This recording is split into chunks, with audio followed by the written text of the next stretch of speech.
বৃহস্পতিবার সারা দেশে বিক্ষোভের ডাক এনসিপি।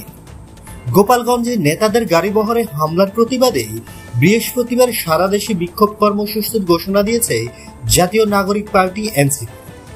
একসাথে জড়িতদের 24 ঘন্টার মধ্যে গ্রেপ্তারের দাবি জানিয়েছে দলটি। বুধবার রাত 9:30টায় ভুলুন প্রেস ক্লাবে এক সংবাদ সম্মেলনে এ কর্মসূচির ঘোষণা দেন দলটির আহ্বায়ক নাহিদ ইসলাম।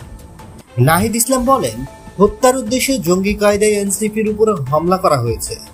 আওয়ামী লীগ বহুদিন পরিকল্পনা করে এ ঘটনা ঘটিয়েছে। গোপালগঞ্জ ফ্যাসিস্টের একটি আশ্রয় কেন্দ্র হয়ে উঠেছে। এ ঘটনায় সরকারকে শক্ত পদক্ষেপ নিতে হবে। তবে জেলাটিতে আওয়ামী লীগ ছাড়া আর কেউ সমাবেশ করতে পারবে না এমন থিম ভেঙে দেওয়া হয়েছে। তিনি আরো বলেন, আগামীকাল বৃহস্পতিবার ফরিদপুর পথসভা হবে। পূর্ব নির্ধারিত সবগুলো জেলায় পথসভা চলবে। তবে মাদারীপুর ও শরীয়তপুরে স্থগিত হওয়া পথসভার সময় পরে জানানো হবে। এনসিপির এই শীর্ষ নেতা বলেন, অন্যান্য জেলার মতো গোপালগঞ্জেও আমরা আইন শৃঙ্খলা বাহিনীর কাছ থেকে সিকিউরিটি ক্লিয়ারেন্স নিয়ে গিয়েছিলাম।